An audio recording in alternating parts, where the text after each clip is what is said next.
오늘 말씀 가운데서 26절부터 29절을 잠깐 살펴본 다음에 오늘 말씀의 전체적인 부분을 다시 한번 생각해 보도록 하겠습니다. 우선 26절에 보면 사람들이 너희에게 말하되 그랬어요. 여러분, 사람의 말을 자꾸 귀 기울이면 저와 여러분의 믿음이 흔들리게 됩니다. 세상에서 들려오는 수많은 사람들의 이야기가 그리스도가 광야에 있다 하는 사람도 있고 골방에 있다고 외치는 사람도 있을 것이라는 거죠. 사람들은 누가 진짜 그리스도인지를 잘 알지 못하기 때문에 여기저기서 그냥 막 소문에 소문을 퍼뜨리게 되지만, 저와 여러분은 이런 사람의 소리가 아니고 하나님의 소리에 귀를 기울여야 합니다. 디모데후서 4장 3절부터 5절까지 한번 찾아오겠습니다. 디모데후서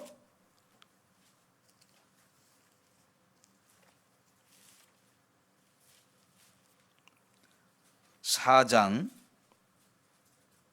3절에서 5절까지입니다.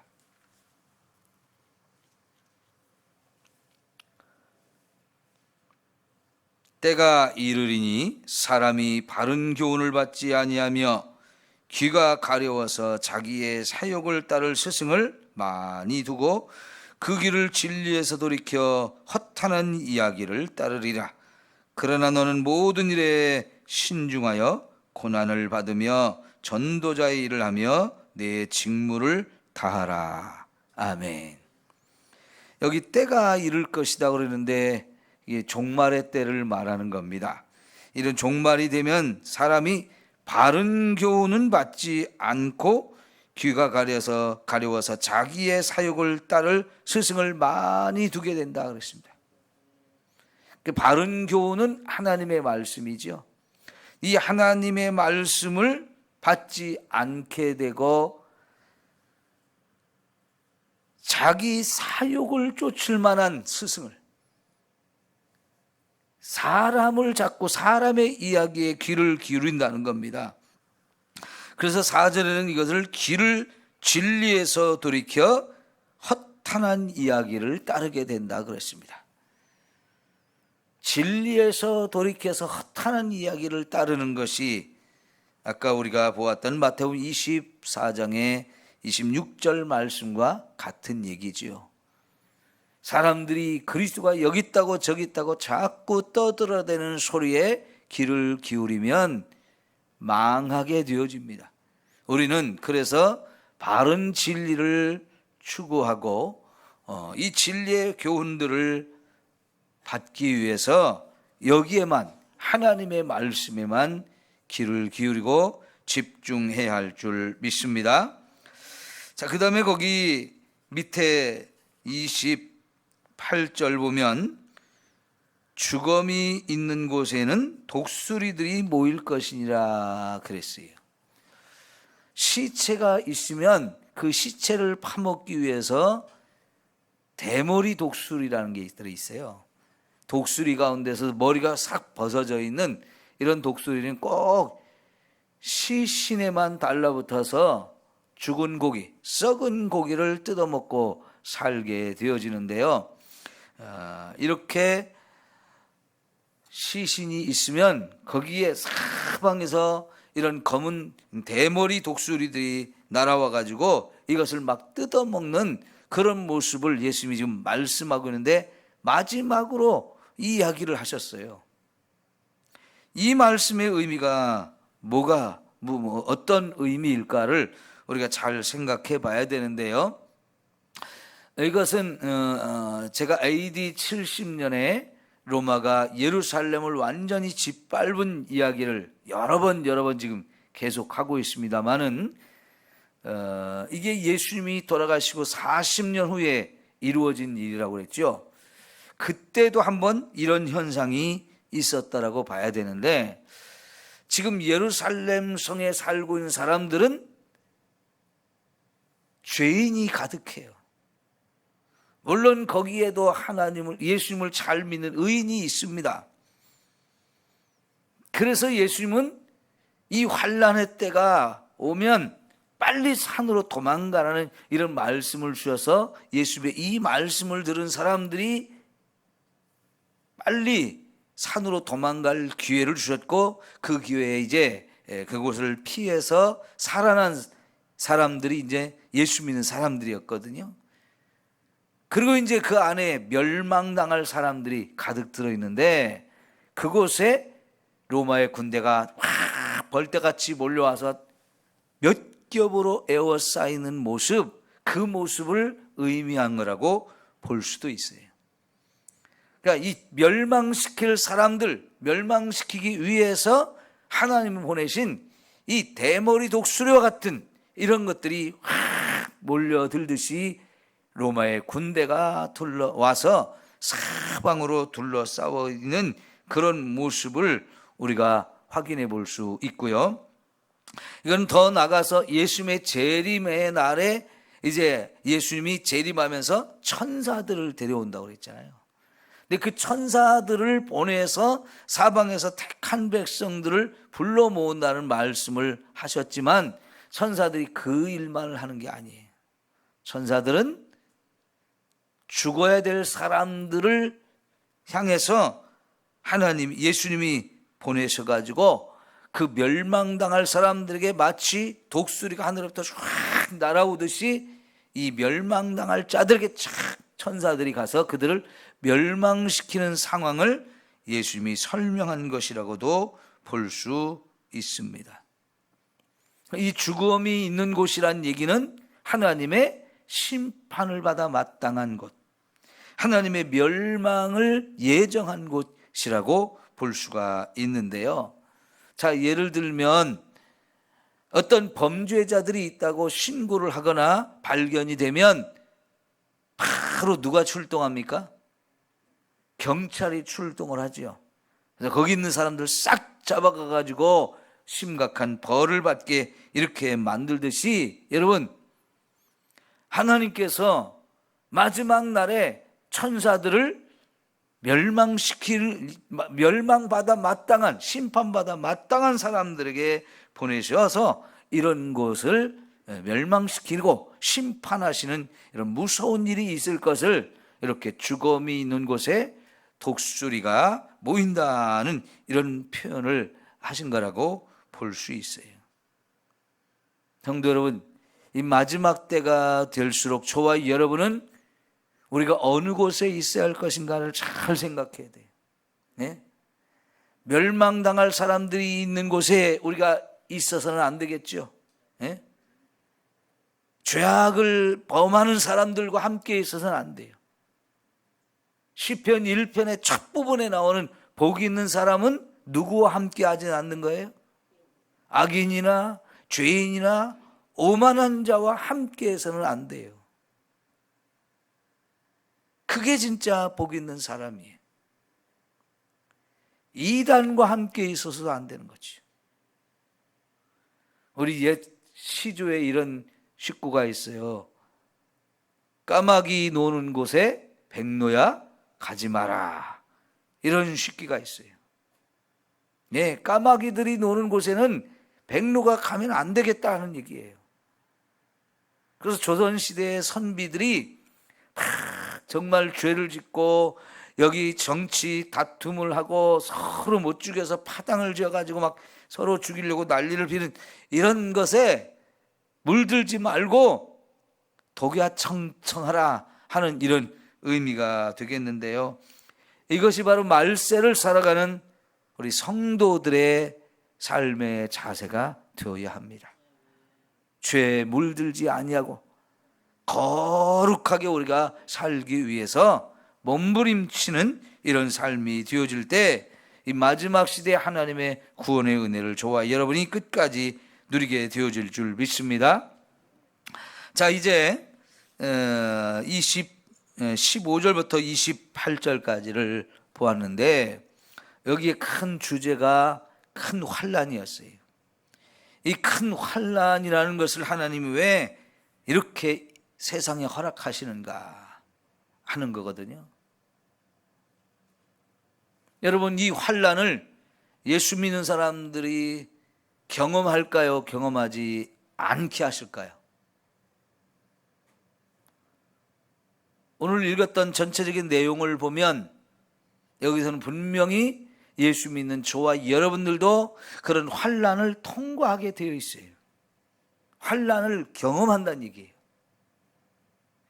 어떤 분들은, 예수 믿는 사람들은 환난 전에 다 불러가셔서 환난을 경험하지 않게 하신다, 그렇게 말하는 사람들도 있죠. 예를 들면 휴거라는 그런 책이 있어요. 예전에 휴거라는 책이 있는데 그 책에 보면 예수 믿는 사람들로 환난을 당하지 않게 하기 위해서 먼저 데려간 다음에 멸망당할 사람들에게만 이 환난이 임한다는 그런 내용으로 기록이 되는데, 오늘 본문의 내용들을 보면 택하신 자들을 위해서 이 큰 환난의 날을 감하신다, 그런 표현을 했잖아요.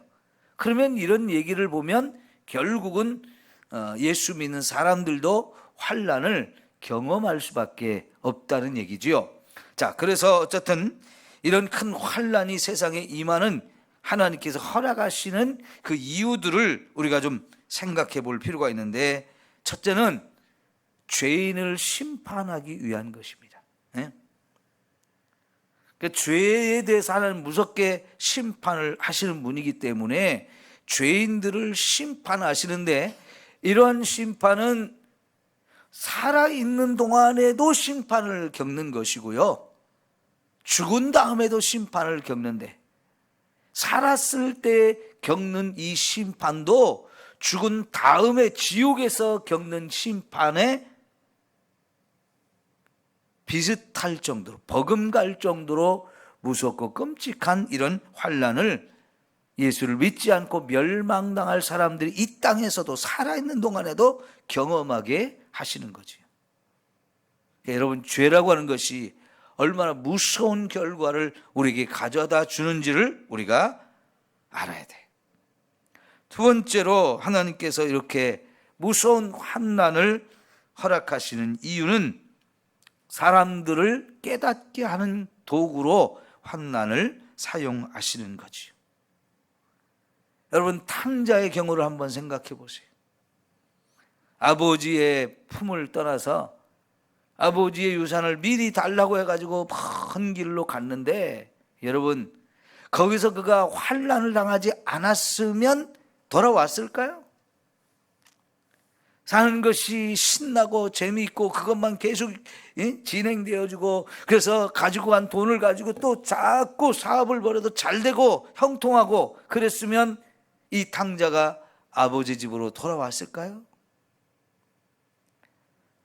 그가 있는 돈 다 까먹고 즐기고 재밌게 사는 것도 짧은 기간으로 끝나버리고, 흉년이 들면서 먹을 것조차 없는 그런 상황이 되어지니까 이것저것 해도 안 되고 할 것도 없고 배는 고파 이제 점점 죽어가는 이런 상황이 되니까, 그때서야 아버지 품을 그리워하면서 아버지 집으로 돌아오잖아요. 여러분, 인간은 좀 잘 되어지는 것 같으면 교만해집니다. 하나님 없이도 살 것처럼 큰 소리 치고요, 마치 자기가 잘나서 자기 능력으로 잘된 것처럼 자꾸 하나님부터 멀어져요. 그러다가 이렇게 고난을 당하고 안 되어지고 어려움을 처하게 되면 그때서야 자신의 죄도 깨닫고요, 자신이 정말 무능력하다는 것, 자신은 정말 무지한 존재라는 걸 깨닫게 되면서 하나님께 손들고, 하나님이 계시면 제발 좀 한번 살려주세요. 저한테 기회를 한 번만 주면 제가 하나님 잘 믿을게요. 그러면서 돌아오는 사람들이 많잖아요. 하나님을 전혀 안 믿는 사람들도 이런 고난을 경험해봐야 그 교만이 깨지면서 아, 하나님이 계시면 좀 하나님이 나 좀 살려줬으면 좋겠다, 그런 생각도 하는 거고요.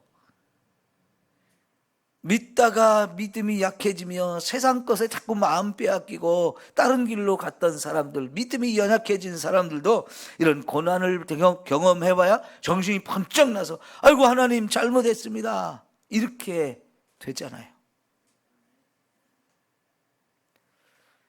이렇게 고난을 안 겪고 우리가 신앙생활을 다 정신 차려서 잘하면 뭐가 걱정이겠어요. 근데 우리는 참 미련하고 어리석어서 뜨거운 맛을 봐야 정신이 든단 말이에요. 그래서 하나님께서는 이런 고난이라고 하는 이것을 도구로 사용하셔서 많은 사람들을 깨우는 거예요. 깨닫게 하시는 거죠. 인간은 한계가 있다는 거. 아무리 잘난 척해도 안 되면 더 이상 길이 막히면 거기서 절망하고 포기하고 낙심하는 일들이 얼마나 많습니까? 그럼에도 불구하고 그런 어려움을 경험하기 전까지는요, 얼마나 잘났는지 몰라요. 그러나 하나님이 이런 환난을 통해서 하나님의 위대하심, 하나님의 주권을 드러내시고 그 하나님께 우리가 돌아와야만 살 수 있다는 사실들을 깨닫게 하시는 거지요. 특별히 성도들에게 이런 고난을 주시는 것은 하나님께서 저와 여러분에게 감사하며 살라는 거예요.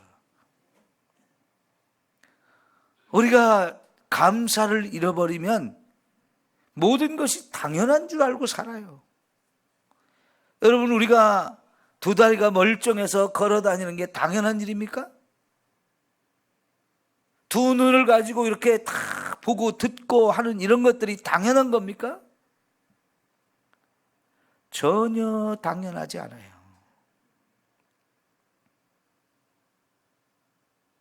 우리 큐티를 하다 보니까 거기 이런 글이 있었어요.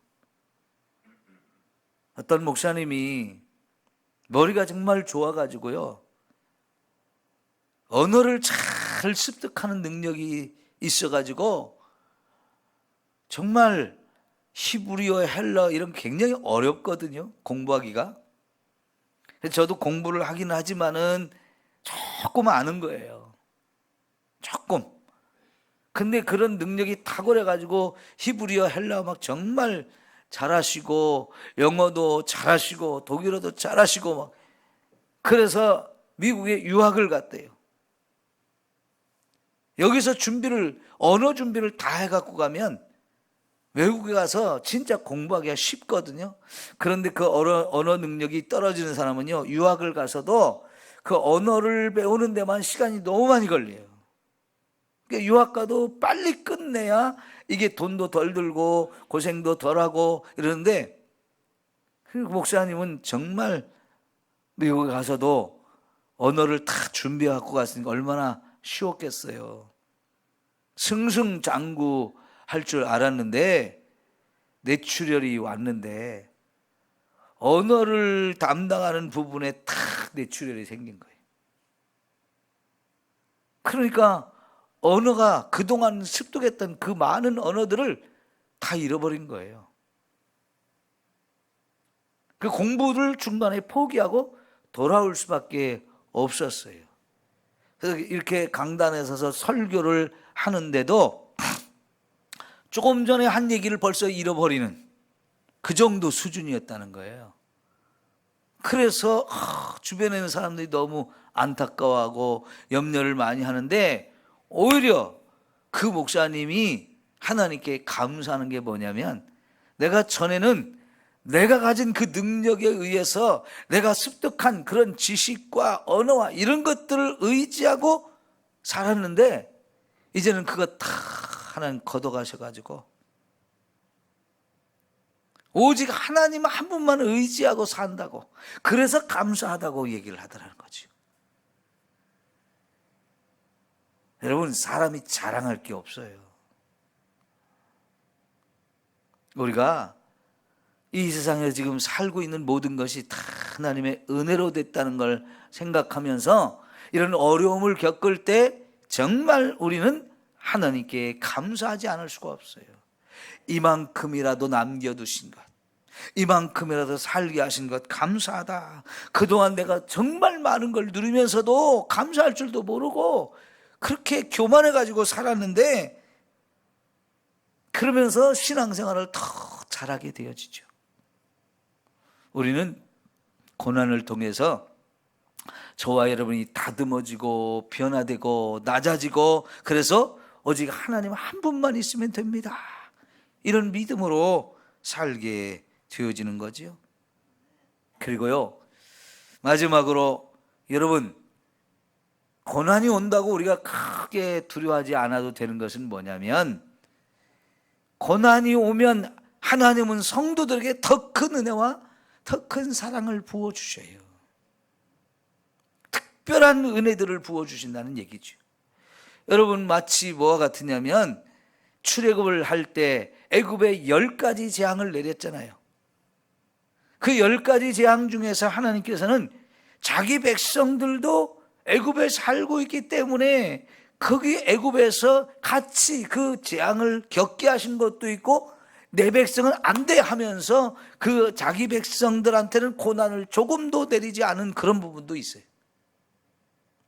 10가지 재앙 중에 이스라엘 백성들도 그 재앙을 함께 경험하게 하셔요.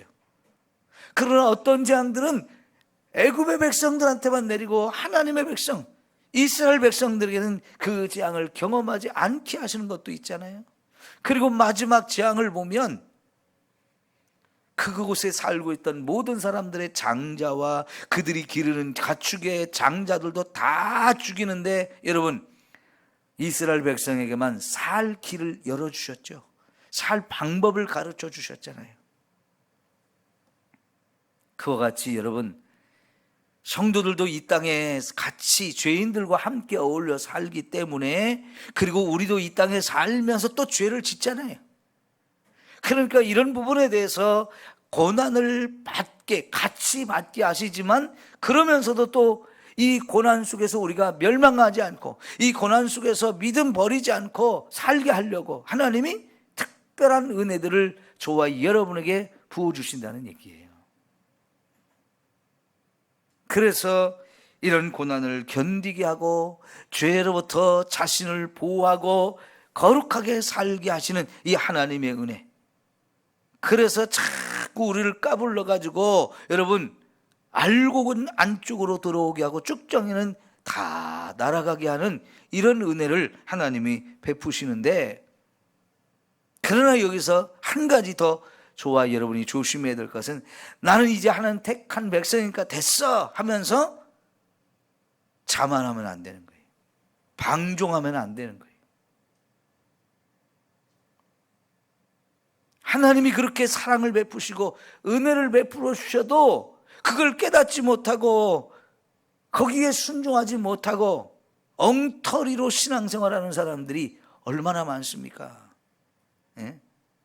그건 미련하고 어리석은 거죠. 이런 하나님의 은혜를 주실 때 진짜 은혜를 은혜로 알고 정신 바짝 차려가지고 신앙생활을 잘해야 되는 거죠. 여러분, 그러니까 우리가 쉽게 하는 말 중에 있을 때 잘해 그러잖아요. 있을 때. 하나님이 은혜를 주실 때 진짜 잘해야 돼요. 그 은혜도 거둘 때가 있어요. 아무리 주셔도 깨닫지 못하고 순종하지 못하고 정신 안 차리면 그때는 거두시는 거예요. 그 하나님의 은혜가 소멸되고 나면 우리가 신앙생활하는 게 얼마나 어려운데요. 마치 기계가 돌아가는데 윤활유를 잘 치러줘야 이게 부드럽게 잘 굴러가듯이요. 저와 여러분의 신앙생활은 은혜가 충만해야 제대로 갈 수가 있어요. 똑같은 일을 해도 어떤 사람은 짜증내면서 마지못해서 억지로 하면서 불평하면서 하지만, 똑같은 일을 하면서도 힘들어도 찬송하면서 웃으면서 감사하면서 이렇게 살아가는 것은 그 사람의 심령이 은혜가 메말랐느냐 은혜가 충만하냐 이 차이거든요. 여러분, 하나님이 주신 은혜를 은혜로 알 때 이게 은혜를 누릴 수 있는 거예요. 하나님이 그런 똑같이 환난을 경험하는 성도들에게 그 은혜를 주셔서 이걸 잘 견디고 그 은혜 속에서 믿음으로 더욱 굳건히 서기를 바라서 고난 속에 있는 성도들에게 더 특별한 은혜와 사랑을 베풀어 주십니다. 그것을 제대로 알고, 아, 이게 하나님이 나에게 주신 특별한 은혜이고 사랑이구나, 이걸 깨달으면서 그걸 감사하고 그 은혜 속에서 저와 여러분이 고난을 견디고 끝까지 승리하는 이런 삶을 살기를 축원합니다. 기도합시다.